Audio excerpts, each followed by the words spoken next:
인사하십시다. 사랑하고 축복합니다. 사랑하고 축복합니다. 우리 온라인도 사랑하고 축복합니다. 오늘은 욥기 38장 1절로 7절 말씀을 통해서 질서란 아름다움의 조화라는 그런 제목으로 말씀을 전하려고 합니다. 질서가 아름답다는 거예요. 질서가 아름답다는 거예요. 그런데 정말 아름다움이라는 것은 우리가 이제 이 길거리 가다가 꽃이 이렇게 있잖아요. 그러면 어떤 정적인 그런 아름다움을 느끼거든요. 이렇게 도로 옆을 이렇게 가다가 시멘트 그 사이에서 이렇게 올라오는 들꽃 한 송이를 보면 이렇게 신장로에서 이렇게 강한 생명력을 가지고 이렇게 견디면서 그런 아주 아름답지는 않잖아요. 들꽃이 아주 아름답지는 않아요. 더 뭐 장미나 이런 꽃에 비해서는. 그런데 그 들꽃이 너무나 이뻐 보이는 이유가 뭔지 알아요? 그러한 신장로 같은 그런 시멘트 사이에서 생명력을 유지하며 이렇게 그러한 자기 모습, 자기의 개성, 아름다움의 개성이죠. 그런 들꽃만의 어떤 개성을 이렇게 싹을 틔우고 꽃을 피우는 것을 보고 우리는 더 감동하면서 더 정말 아름다움을 거기 느끼거든요. 아름다움을 느껴요. 오늘은 이제 그런 아름다움보다는 이 세상, 하나님께서 이 세상을 창조하셨잖아. 하나님께서 이 세상을 창조하셨단 말이에요. 이 세상을 창조하고 온 우주, 그것을 우리는 뭐 이렇게 하나님의 창조 세계라고 이렇게 얘기하는데, 하나님의 창조 세계를 하나님께서 창조를 하셨어요. 하나님께서 창조한 그 세계는요, 틀림없이 이렇게 둘로 나눠지기도 하고, 나눠짐이 이렇게 조화롭게, 균형적으로 조화롭게 잘 관계를 하는 그러한 방식으로 하나님은 이 세상을 창조하셨어요. 그래서 지금도 우리가 사는 이 지구가 태양 둘레를 돌면서 우리 지구가 이렇게 이제 지탱되어져 가고 어떤 생명력을 유지하면서 이렇게 그 아름다움의 모습. 그러니까 아름다움의 결과라는 것은 뭐냐면 우리 지구가 지금도 살아서 이렇게 아름답게 이렇게 운행되어지고 있는 것이 결과라고 한다면 그 아름다움의 결과를 낳기 위해서 그 우주는 정말 질서롭게 이렇게 운행되어지고 있다는 그런 뜻이에요. 그래서 정말 그 원론적 의미에서의 그 아름다움이라는 것은 뭐냐면 질서. 우주의 그런 운행, 우주가 지금도 질서롭게 이렇게 돌아가고 있는 것을 보고 우리는 뭐라고 하느냐면 그것을 코스모스라고 하는 거예요. 코스모스의 아름다움. 코스모스라는 것은 질서로움의, 조화로움의 그런 아름다움을 얘기하는 거거든요. 그래서 그런 아름다움에 대해서 얘기를 할 거예요. 그런데 우리가 요 전 시간에 어떤 얘기를 했어? 인과응보적인 단순 논리, 즉 말해서 눈에는 눈, 이에는 이라는 그러한 논리로 엘리바스가 욥의 문제를 바라보면서 욥에게 위로하면서 또 권면하는 그런 내용을 살펴보았어요. 사실 이러한 권면은 욥에게 위로가 되지 못합니다. 어찌 보면 이 위로는요, 하나님은 악이나 화를 좋은 목적의 수단으로 사용함으로 하나님은 바르고 의롭다라는 우리 인간들이 얘기하는 그 신정론과 같은, 그래서 신정론을 인간이 인간에게 실행하는 그런 논리라고 할 수 있어요. 다시 말씀드리면 인과응보적 단순 논리라는 것은 신정론에 입각한 그 실행, 그러니까 행위적인, 실행적인 그러한 논리라는 거예요. 인과응보라는 것은. 그러니까 신정론, 즉 말씀드리면 뭐냐면 하나님은 악이나 화를 좋은 목적의 수단으로 사용함으로 하나님은 바로 의롭다라는 이 이론의 어떻게 보면 실행적으로, 실천적으로 나타나는 그런 논리라고 할 수 있다는 거예요. 그래서 인과응보적인 것으로만 우리가 이 세상을 살아가게 되면 우리 인간은 연약하고 부족한데 잘못하는 것도 많잖아요. 실수도 많이 한단 말이에요. 그다음에 그 실수를 우리가 하나님도 아니고 그 실수를 계속 복수하고 서로가 복수하게 되면 사실은요, 지금 이스라엘과 팔레스타인 같은 그러한 결과가 나타난다는 거예요. 해결 방법이 없어요. 나중에는. 해결할 수가 없어요. 해결할 수가 없어. 그래서 이러한 인과응보적인 단순 논리는 예수 그리스도 안에, 그러니까 현대를 살아가는 우리가 기독교라는 건 뭐예요? 예수를 믿는 그러한 예수를 통해서 하나님을 믿는 그런 종교란 말이에요, 우리가. 그래서 이 기독교적인 어떤 그런 신앙적인 요소가 다 빠져버린 거야. 에? 없어요. 예수님이 이 땅에 오신 목적 자체가 안 되는 거예요. 인과응보적인 그런 방식으로 사람들과 계속적으로 대립하고 갈등한다라고 하면 이게 예수님이 이 땅에 오신 목적, 예수님이 이 땅에서 실천하신 그런 어떤 사상적인 부분이 전혀 이 세상에 통용되어지지 않고 있다는 거예요. 그렇다면 예수 그리스도를 믿지 않은 사람들은 그렇다고 쳐요. 일단 그렇죠. 기독교 안에서 교회 안에서도요 이러한 단순 논리, 인과응보적인 단순 논리를 가지고 교회가 분열되고 싸우고 다투고 싸움이 한번 일어나면요 A와 B로 나눠지게 되고요. A는 B를 인간 취급을 안 하고요. B는 A를 인간 취급을 하지 않고요. 서로 상대방의 허물만 보기 때문에 상대방의 허물을 보고 어떻게 해야 돼요? 자기네들이 하나님이 되는 거야. 그래서 뭐라고? 아까 말씀드린 것처럼 악이나 화로 그 사람의 잘못을 잡겠다는 거예요. 자기가.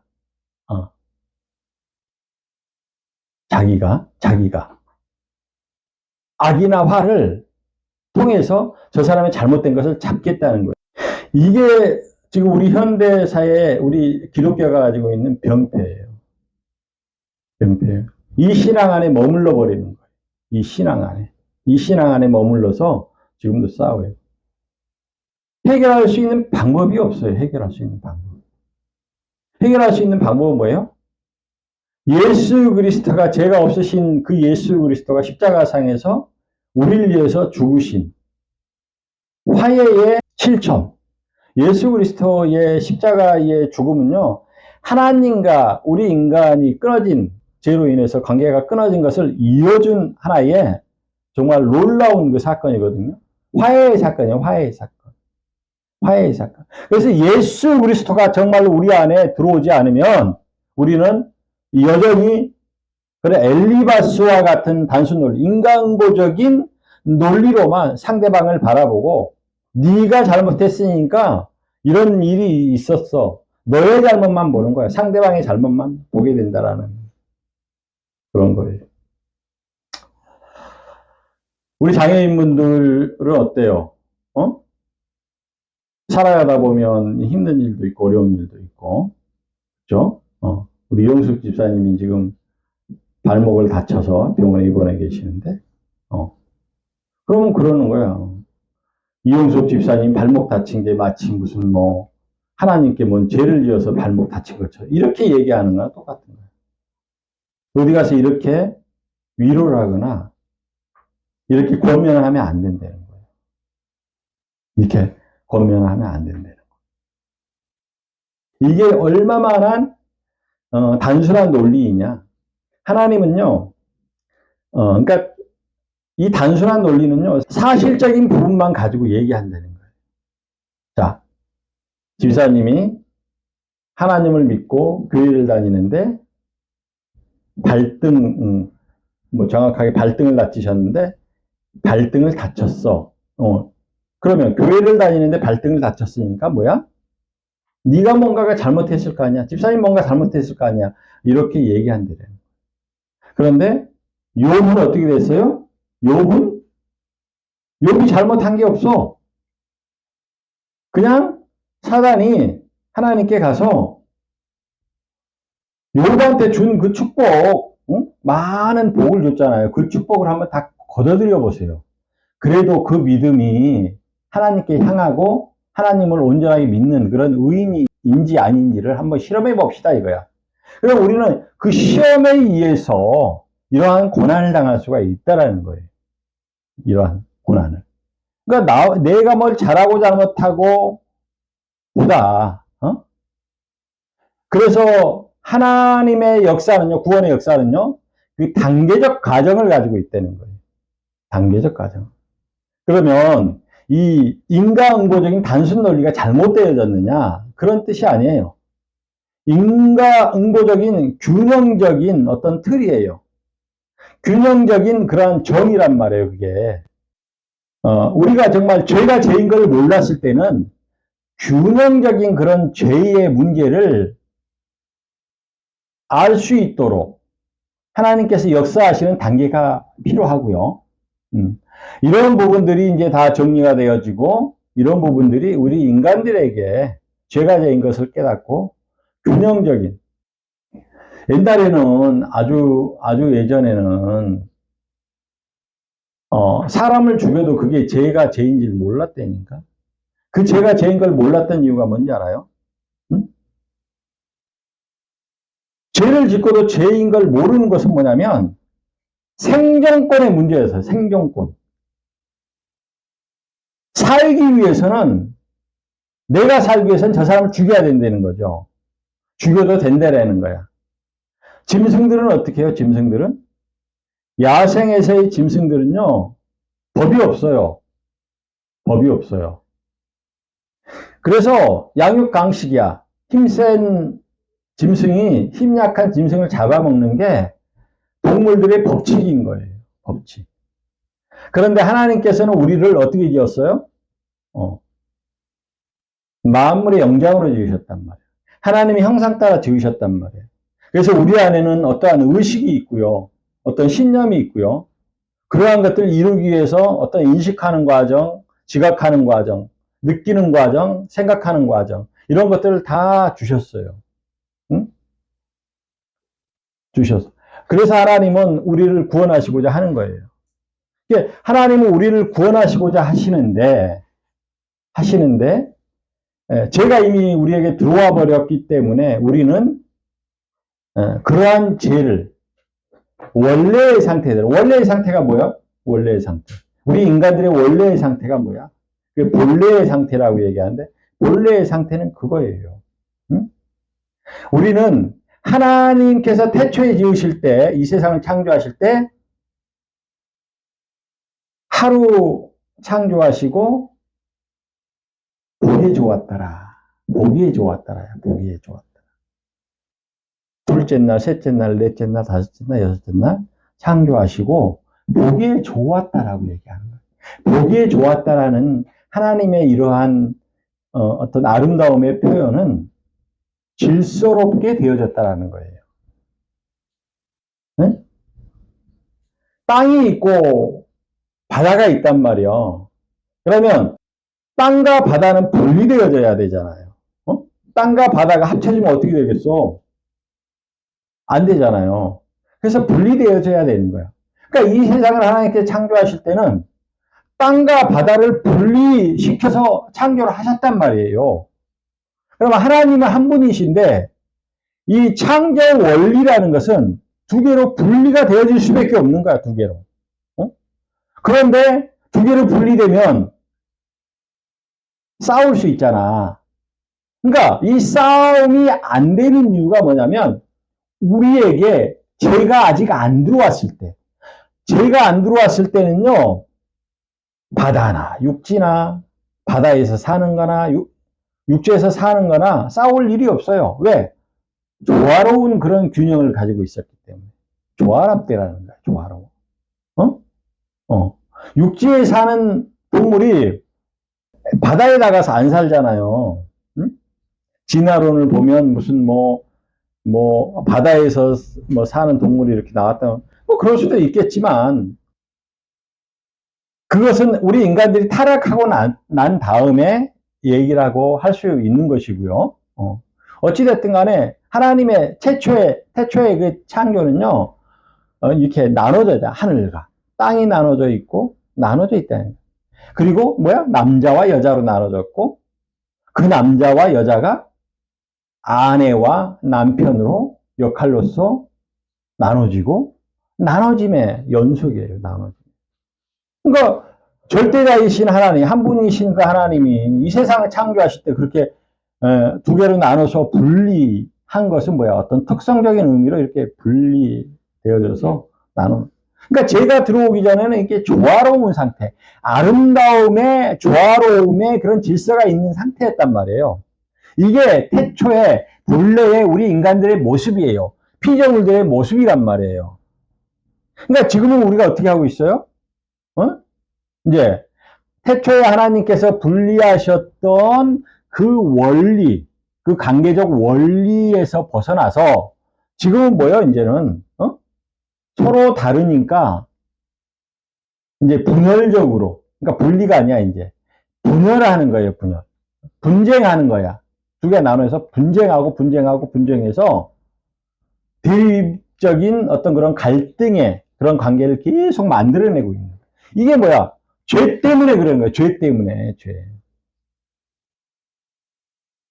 그러니까 만약에 교회에 어떤 문제가 있다라고 한다면 A쪽, B쪽 먼저 생각해야 될 게 뭐야?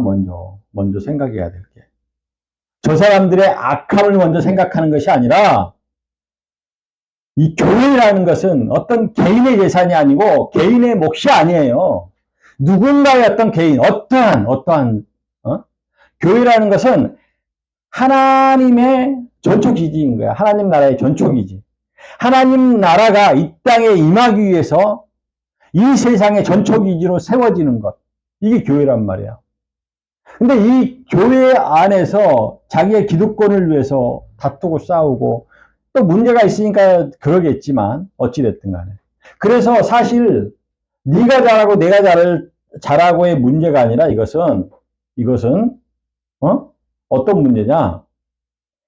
하나님 나라의 전초기지인 교회가 제 역할을 못하게 하는 양쪽 다의 문제라는 거야. 양쪽 다가 지금 죄를 너무나 크게 범하고 있는 거예요. 창조 원리 안에서 보면 예수 그리스도가 이 땅에 오신 그 목적 안에서 보면 예수 그리스도의 목적은 교회가 교회다워지는 거예요. 그래서 우리는 허물이 많고 죄가 많기 때문에 교회 안에서 어떤 허물이 있고 문제가 있으면 용서를 구하고 용서를 하는 그런 화해의 장이 되어져야 된다.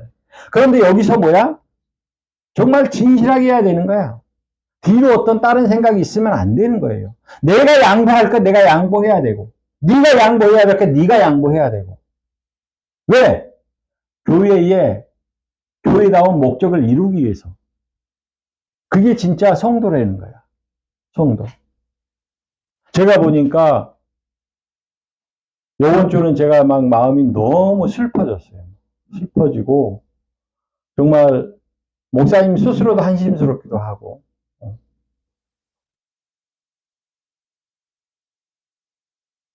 이게 교회가 교회다워지는 일에 힘써야 되는데 교회다워지는 일보다는 우리 교회가 그렇다는 게 아니고 우리 교회가 그렇다는 게 아니야. 목사님이 어떤 일을 하면서 그렇다는 거야. 그래서 교회 안에서 분쟁하고 다투면 안 되는 거야. 우리는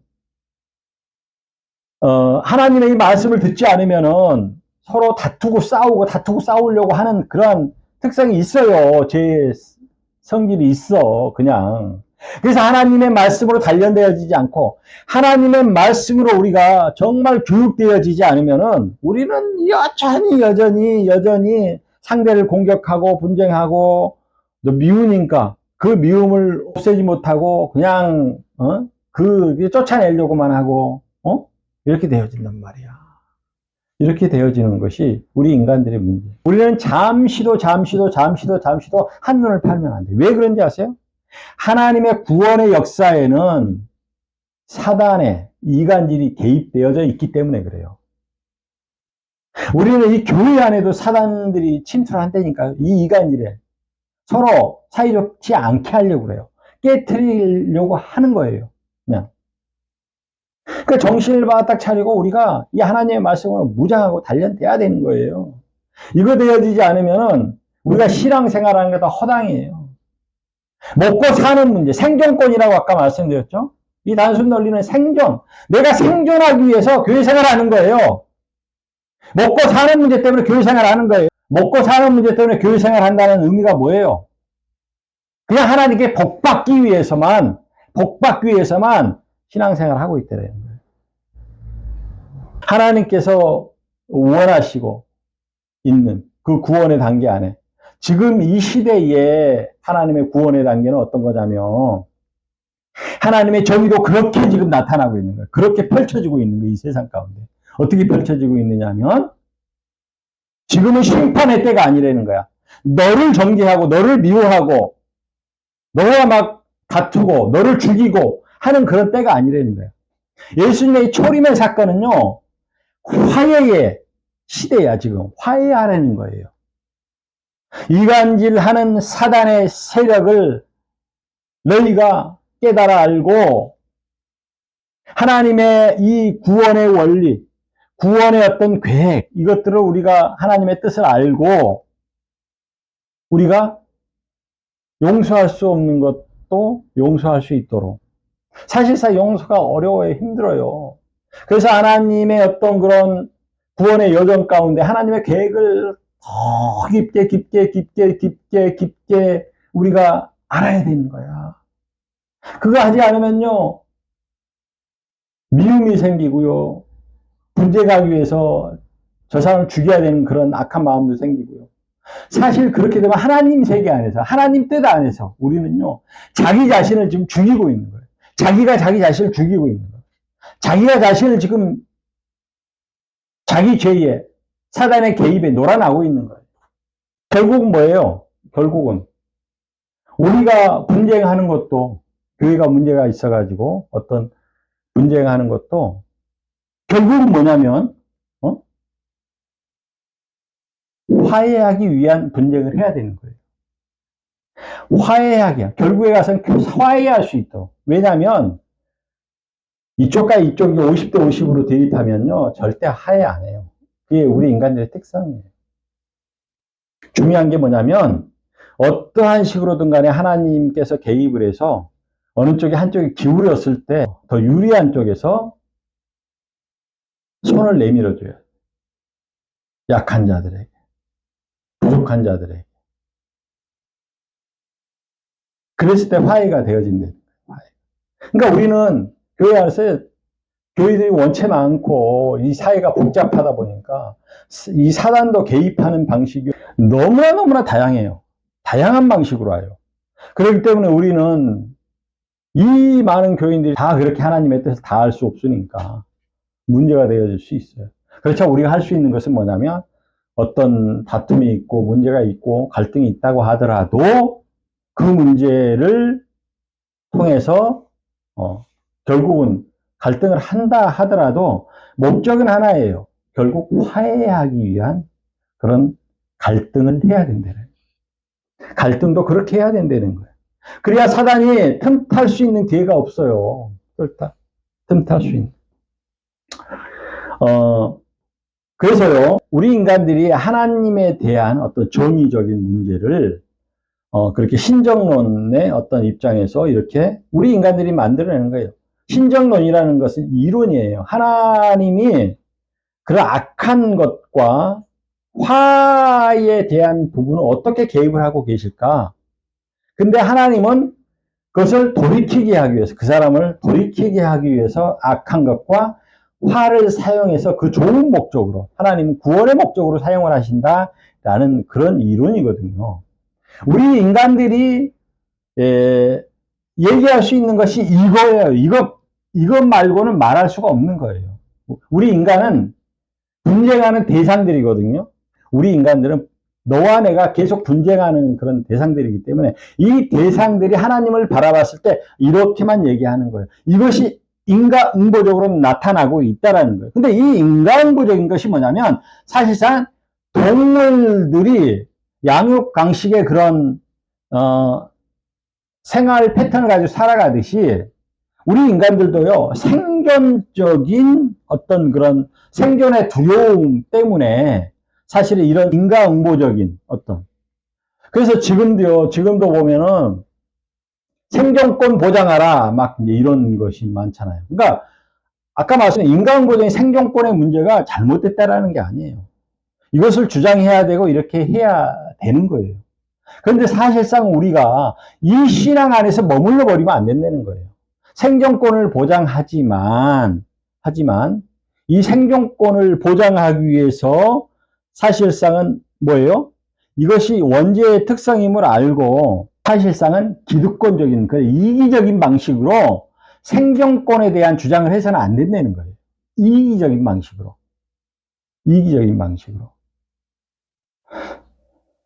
더 나은 예수 그리스도가 이 땅에 오신 그 구원의 단계, 구원의 은혜의 이 단계에는 사실상은 육신의 어떤 생존권에 대한 그 이기적인 특성을 이기고자. 그래서 이제 사실상은 우리가 죄로 인해서 우리가 하나님을 떠나왔는데 그 죄로 인해서 떠나온 것은요, 두 가지의 죄성이 있단 말이에요. 하나는 육체적인, 신체적인 거야. 먹고 사는 문제. 이런 것들과 결부가 되어지는 거고, 다음은 뭐냐면 정신적인 거예요. 정신적인 거. 의식적인 거예요. 정신 안에는 의식과 신념이 있는데 이 의식과 신념적인 죄성이 지금 드러나고 있는데 예수 그리스도의 이 구원의 은혜의 목적은요, 이 정신적인 의식과 신념에 대한 문제를 해결하러 이 땅에 오셨다라는 거예요. 그러므로 지금은 사실상 이제는 우리가 이제 하나님의 말씀의 양식으로 우리가 살아가야 돼요. 말씀의 양식은 뭐냐면 우리 어떤 그런 하나님처럼 되려고 하는 그런 우월적인 정신이 있는데 이런 부분들을 우리는 연약합니다. 사실상요, 요번에 이 욥과 이 세 친구에게 이 변론적인 인과응보적인 변론을 계속했잖아요. 그러면서 욥이 굉장히 실망도 하고 정말 낙담을 하고 울면서 정말 세상의 사람들은 위로할 사람이 없다라는 거예요. 이런 변론이 다 끝나자 오늘 이 말씀은요, 오늘 38장 1절로 7절 그 이하 말씀은요, 어떤 말씀인고 하니 이제 잘 들으셔.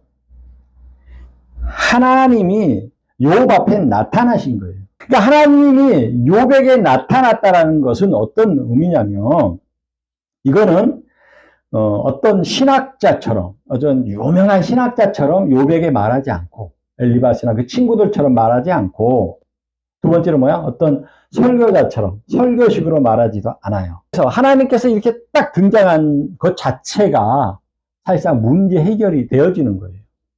우리는요, 당사자들이 지금 변론하고 있는 거예요. 당사자들이. 우리 인간은 그렇잖아요. 나도 죄인, 너도 죄인이야. 죄인들끼리 변론을 하고 있는 거예요. 그러니까 죄인된 내 입장에서, 내 관점에서 하나님의 정의를 얘기하고 있는 거예요. 이것이 인과응보적 그런 논리라는 거예요. 단순 논리. 인과응보적. 너가 나 한 대 때렸으니까 나도 한 대 때릴 거야. 이런 거란 말이에요. 그러면서 하나님께서는 하나님의 어떤 그 등장 자체가 이제 어떤 의미를 가지고 있느냐면 하나님은 스스로 만물을 결정하시는 최종 결정자이시라는 것을 의미하고 있는 거예요. 그렇게 말하고 있는 거예요. 오늘 이 본문 말씀이 그런 말씀이에요. 최종적으로 세상을 창조한 것도 나고 내가 그 기초를 닦은 것도 나고 너희들이 그런 잘난 너희들 한번 얘기 한번 해봐. 이거예요. 그때 너희들 어디 있었어? 응? 너희들이 감히 하나님의 나의 어떤 하나님의 그 정의를 너희들이 그렇게 단정해서, 결정해서 너희가 그렇게 얘기할 수 있어? 나는 내가 태초에 이 세상을 지었고, 너희들이 죄 지었을 때 너희들을 구원하기 위해서 구원의 목적, 그 계획을 세웠고, 어? 나의 하나님의 어떤 그런 구원의 목적과 다르게 너희들이 그런 인과응보적 첫 번째 단계에 묶여서, 이제는 예수 그리스도가 올 부분들에 대한 그 예표거든요.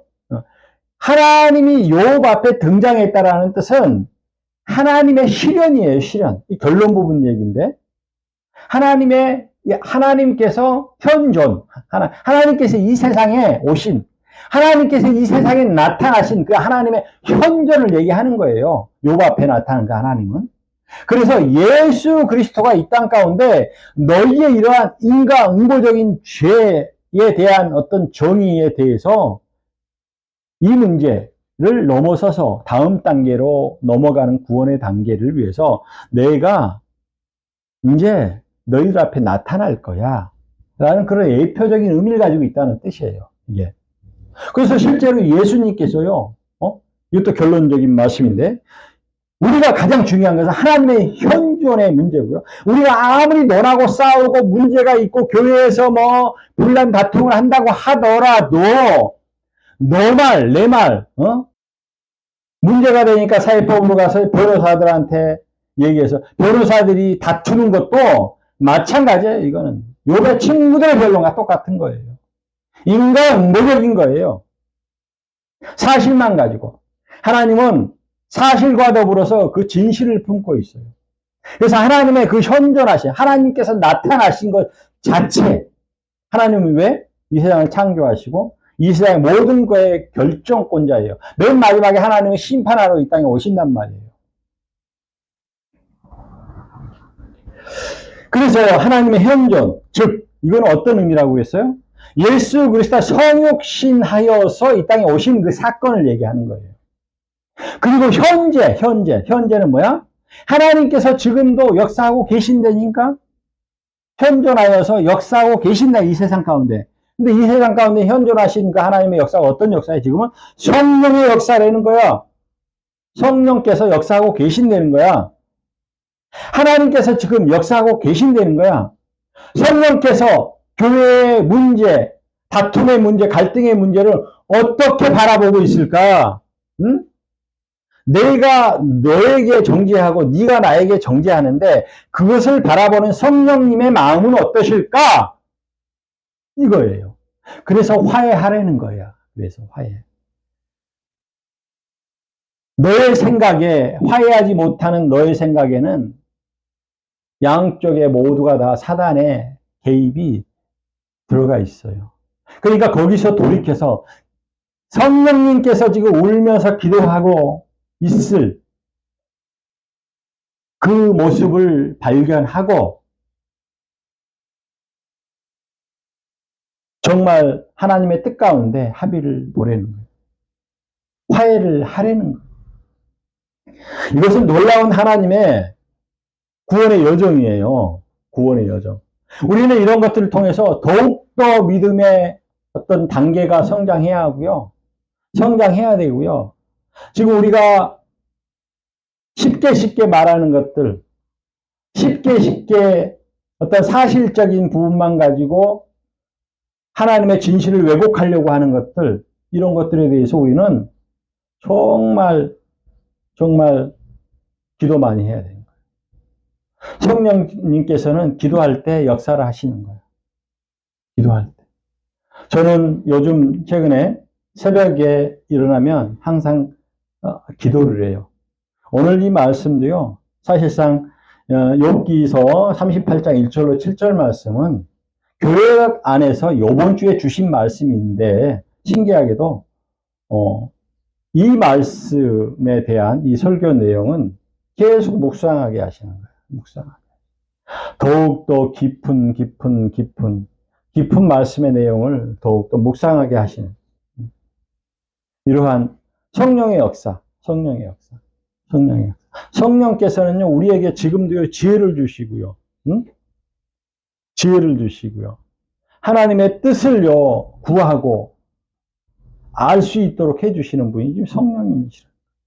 예수 그리스도가 이 땅에 오신 그 목적, 예수 그리스도가 십자가에서 못 박혀 죽으신 것은요, 정말 우리에게 놀라운 구원의 은혜예요. 예수 그리스도께서 십자가에 못 박혀 죽은 그 이유는요, 죄인들끼리 다투고 싸우고 기독교적인 그런 이기적인 생존의 문제를 가지고 인과응보적인 복수를 하고 복수를 하는 것 때문에 십자가에서 못 박혀 죽으신 거예요. 그리고 이 죽으심을 통하여서 이제 너희의 그러한 단순 논리가 어디로부터 오느냐? 너희가 죄가 들어와서 정신 안에 그러한 우월, 교만한 의식들이 들어온 것, 죄의식이 들어온 것들, 이런 것들에 대한 해결하기 위한 우리의 의식적, 그런 의식적 인식의 문제. 지금도요, 지금도 엘리바스의 세 친구들의 이 문제, 그 다음에 욥이 이 고통을 바라보는 이 인식의 문제, 이 인식의 문제를요, 싹 해결해 주신 거야. 하나님의 현존 자체가. 하나님께서 나타나셔서 말씀하신 그 자체가. 말씀의 내용이 중요하지가 않아요. 그때 너희가 어디 있었어? 나는 최종 결정자야. 너희들이 그렇게 얘기하고 다투는 것들에 대해서 하나님께서는 그렇게 말씀을 하고 계신다는 거예요. 그래서 지금도 사단의 개입은요, 하나님의 역사, 그러니까 하나님의 구원의 역사 가운데 사단의 개입은, 사실상은, 인간들이 선함으로 악한 행위를 할 수 있도록 한다라는 거예요. 그래서 이러한 사실을 우리가 깨달아 알고, 이제 하나님의 현존, 즉, 예수님의 성육신하신 그 사건, 십자가의 그 사건, 그리고 성령의 현재 역사하시는 그러한 하나님의 현존이 얼마만큼 중요한지를 이제는 깨달아 알아야 돼요. 이제 우리가 하나님의 말씀을 잘 듣고, 내 삶에 적용을 해야 되는데, 오늘 말씀이 너무 어려워요. 그러나 저는요, 우리 장애인분들이라 이 말씀이 전혀 이해되어지지 않는 것이 아니라, 저는 이해할 수 있고, 이해되어졌다라고 생각을 해요. 왜 그러냐면, 우리는요, 성령의 역사라는 것은 뭐냐면요, 우리가 논리적으로, 아까 말씀드렸죠, 인과응보적인 단순 논리로 말씀을 받는 것도 있지만, 성령께서 개입하시는 것은요, 느낌으로 하는 거예요. 느낌으로. 그래서 우리의 의식을 깨끗하게 해줘요. 그래서 저는요, 우리 장애인분들은 이해할 수 있는 어떤 기능은 좀 떨어진다 하더라도, 그 EQ, 감성지수의 그 높은 것을, 저는 사역을 오래 하면서 이것을 내가 굉장히 확신을 하거든요. 세상 사람들은 IQ가 높다라고 한다면, 우리 장애인분들은, 물론 장애인분들 IQ가 높으신 분들도 있지만, 대체적으로 보면, 감성지수가 월등하게 높아요. 사람은 IQ가 높던가 감성지수가 높던가 둘 중에 하나예요. 근데 받아들이는 인식 체계는 그렇다는 거예요. 성령께서는요, 그런 논리적인 어떤 그런 패턴보다는 그런 감성적인 인식을 통해서 우리에게 주시는데, 우리 장애인분들은 그 기능이 뛰어나기 때문에 성령의 그러한 순수성을 받아들이는, 성령의 어떤 감화와 감동을 받아들이는 것이 더 커요. 더 커. 그래서 제가 이렇게 우리 장애인분들을 절대 굉장히 제가 높게 치는 것이 그거예요. 굉장히 저보다도 더 높아. 감성지수가. 할렐루야. 말씀 마칩니다.